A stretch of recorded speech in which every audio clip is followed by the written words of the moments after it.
बताइए पढ़ाई देखिए कहाँ तक बताओ।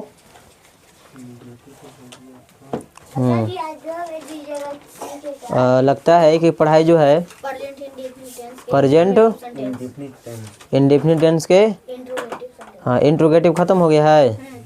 चलो तो आज हम लोग पढ़ेंगे प्रेजेंट इंडेफिनिट के डब्ल्यू क्वेश्चन का पैसिव वॉइस। चलो जी यहाँ देखो बोर्ड पर हम लोग कौन टेंस का पढ़ रहे हैं, आप लोगों को ये पता होनी चाहिए। Present indefinite tense. हम लोग प्रेजेंट इंडेफिनिट टेंस के कौन सा स्ट्रक्चर पढ़ रहे हैं जी? हाँ ये चौथा स्ट्रक्चर है ना। हाँ WH क्वेश्चन नहीं, बीच में बोलना नहीं है। चलो यहाँ देखो तो पैसिव वॉइस दो प्रकार का होता है ना जी। वॉइस मतलब वॉइस दो प्रकार के होता है, एक होता है एक्टिव वॉइस और एक होता है पैसिव वॉइस। तो इसका स्ट्रक्चर याद है जी, सूत्र किसी को बोलो। एक्टिव वॉइस में क्वेश्चन प्लस डू या डज सब्जेक्ट हाँ और प्लस V1 और प्लस और अच्छा लास्ट में क्वेश्चन मार्क। चलो ये ना है जी एक्टिव वॉइस का। चलो तो इस तरह से एक्टिव वॉइस में रहेगा है ना। तो इसका पैसिव कैसे बनाएंगे जी? तो देखिए यहाँ पर तो मान चलिए कि प्रश्न में जो WH क्वेश्चन रहे, मतलब WH क्वेश्चन तो बहुत सारा होता है ना, 6 को 7 को वर्ड रहता है। जैसे हु से रहेगा तो हु से रहेगा तो उसको बाई हो में चेंज करके बनाते हैं। या मान चलिए कि व्हेन से रहेगा, वेयर से रहेगा, व्हाट से रहेगा। तो इस तरह से WH क्वेश्चन से रहेगा तो है ना उसका पैसिव वॉइस वही रह जाएगा WH क्वेश्चन है। समझ में आ रहा है? अगर नहीं समझ में आ रहा है तो भी कोई दिक्कत नहीं है, आप उदाहरण से आपको समझ में आ जाएगा।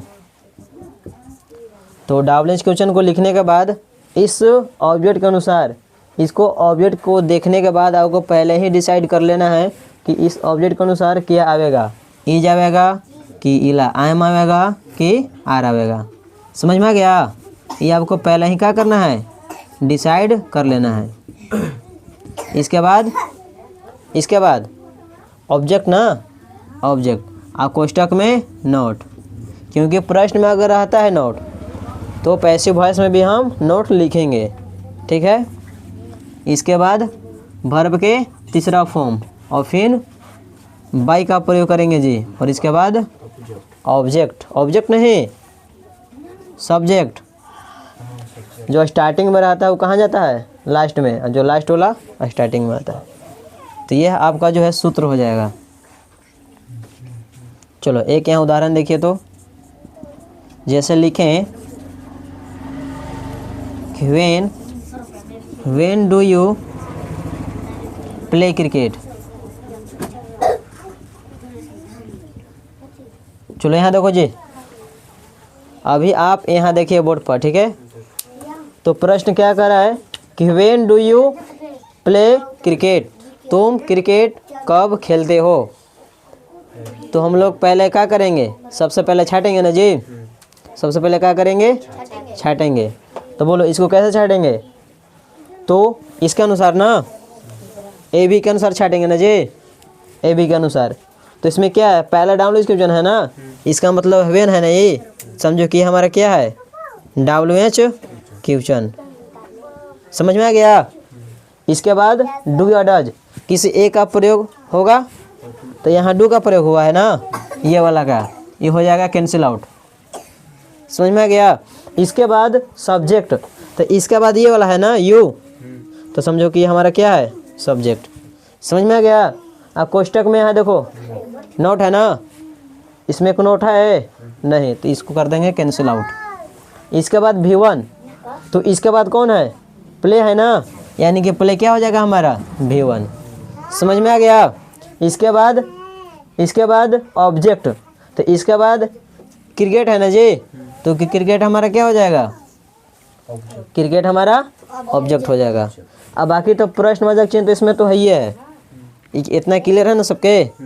हाँ, तो सबसे पहले इसको क्या करना है कि आपको छांटना है कि प्रश्न में कौन हमारा डायवर्जेंस क्वेश्चन है और कौन हमारा सब्जेक्ट है, कौन वर्ब है और कौन ऑब्जेक्ट है। तो इतना छांटने के बाद जो है आपको बनाना है, इतना छांटने के बाद आपको बनाना है। तो कौन से बनाएंगे, पैसिव वाला वॉइस से बनाएंगे ना।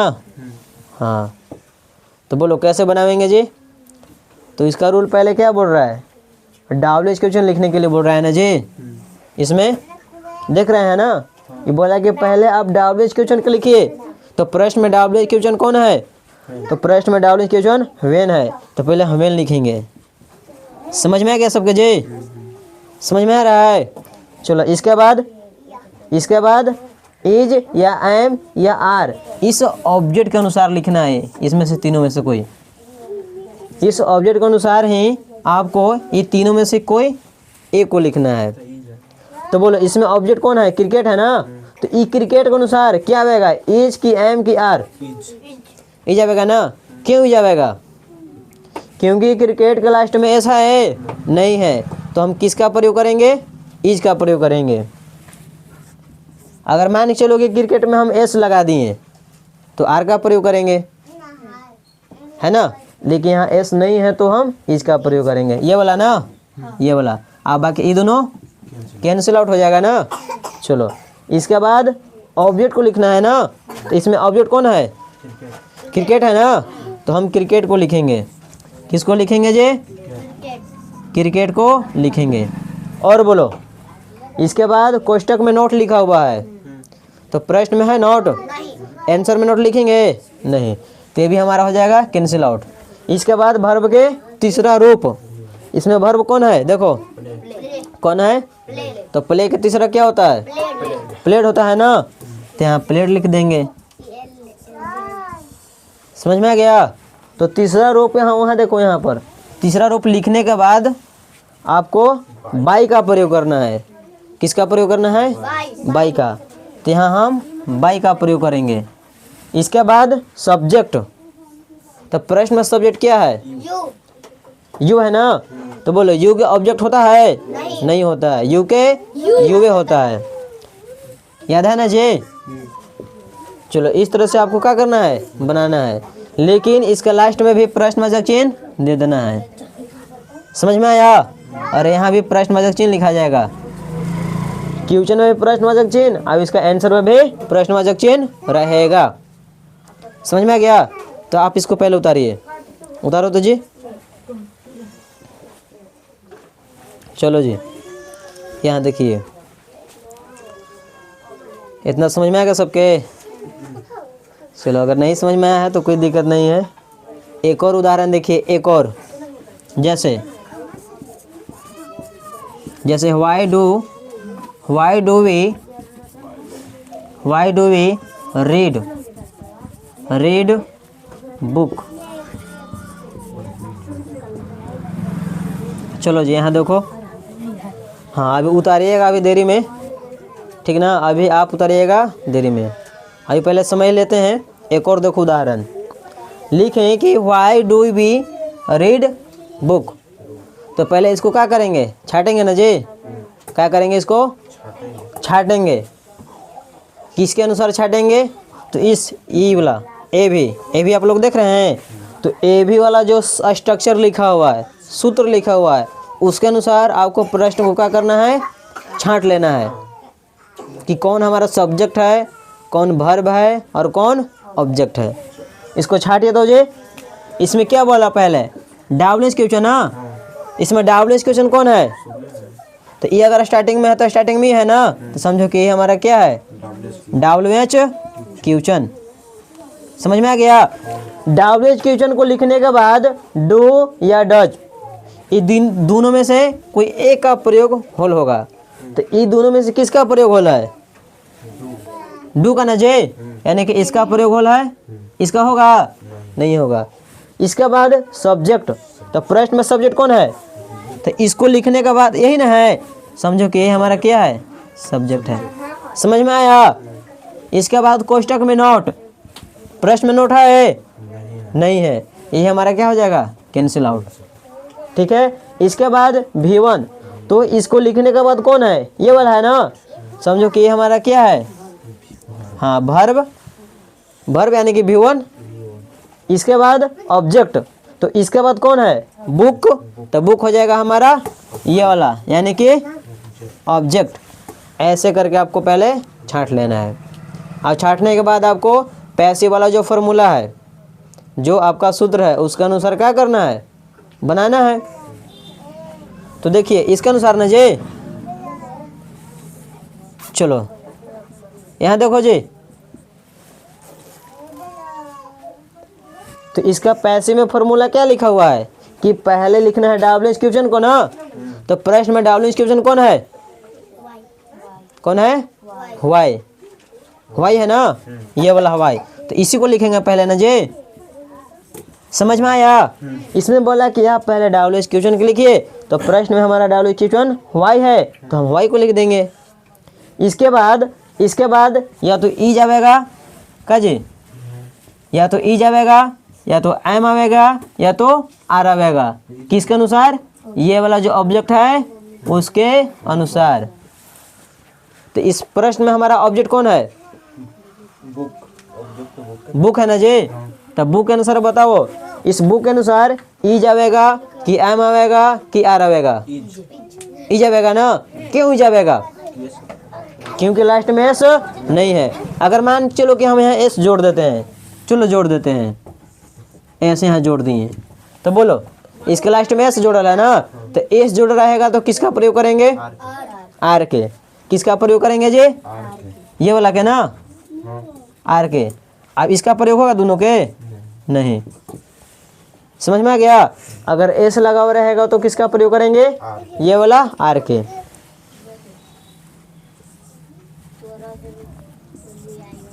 चलो, तो इन तीनों में से किसी एक का प्रयोग हो गया यहाँ पर ना, तो इन तीनों में से प्रयोग करने के बाद आपको अब ऑब्जेक्ट को लिखना है। तो प्रश्न में ऑब्जेक्ट कौन है, बताओ जी, बुक है ना, तो हम यहाँ पर बुक लिख देंगे, बुक नहीं बुक्स है ना जी, बुक्स लिख देंगे। ठीक है, और इसके बाद कोष्टक में नोट है, प्रश्न में नोट है नहीं, तो नोट को लिखेंगे नहीं, ये भी हमारा हो जाएगा कैंसिल आउट। इसके बाद वर्ब के तीसरा रूप, तो प्रश्न में वर्ब कौन है, क्या है, रीड है ना, तो इसका तीसरा क्या होता है, रीडर रहता है ना जी, क्या रहता है, रीड ही रहता है, रीड ही रहता है।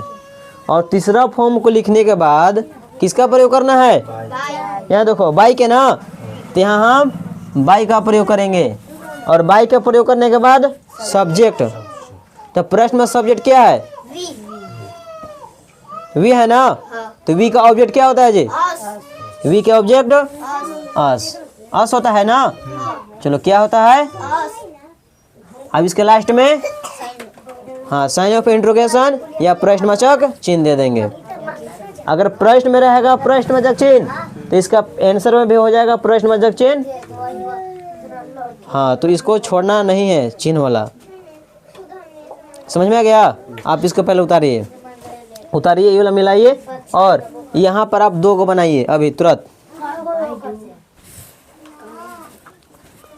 चलो यहाँ से बनाइएगा तो जी।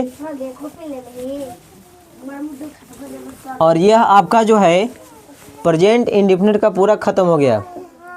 प्रेजेंट इंडेफिनिट का किस तरह से वॉइस बनाते हैं आपका यह क्या हो गया, ख़त्म हो गया। इसका 4 गो सेंटेंस आपको बता दिए कि चारों सेंटेंस को किस प्रकार से बनाते हैं। अफर्मेटिव बता दिए, निगेटिव बता दिए, इंट्रोगेटिव बता दिए, और WH क्वेश्चन को भी आज बता दिए। यानी कि चारों के चारों क्या हो गया, आज ख़त्म हो गया। तो अब हम लोग यानी कि कल हम लोग पढ़ेंगे प्रेजेंट कंटिन्यूअस का पैसिव वॉइस बनाने का नियम। समझ में आ गया? हाँ, तो कल पढ़ेंगे हम लोग प्रेजेंट कंटिन्यूअस वाला। लेकिन अभी आप लोग उतारिए, 5-6 को हम बनाने के लिए दे देते हैं, उसको बनाइए।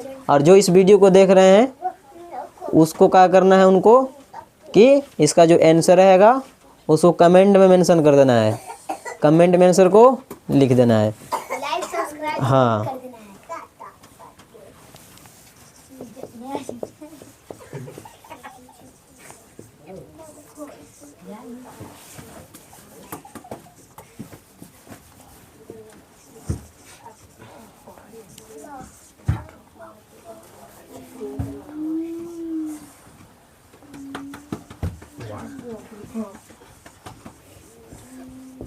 चलो, what do you do this work. पहला सवाल आप लोग अभी बनाइएगा, है ना, और जो इसको देख रहे हैं उसका आंसर कमेंट में रहना चाहिए। Like subscribe.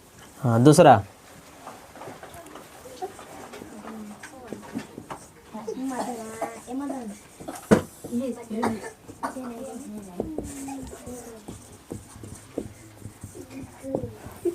उतारो जी। तीसरा नंबर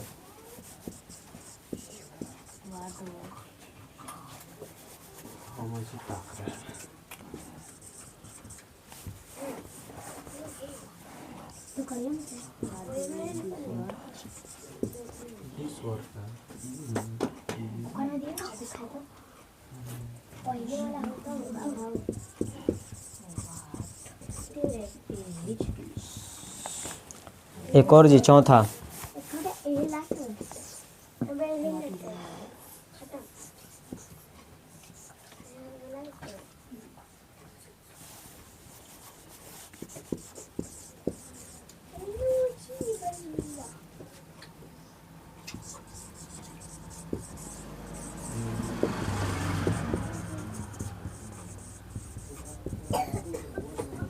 यह आपका 4 गो सवाल रहेगा बनाने के लिए। तो अभी आप लोग बनाइए, और जो है ना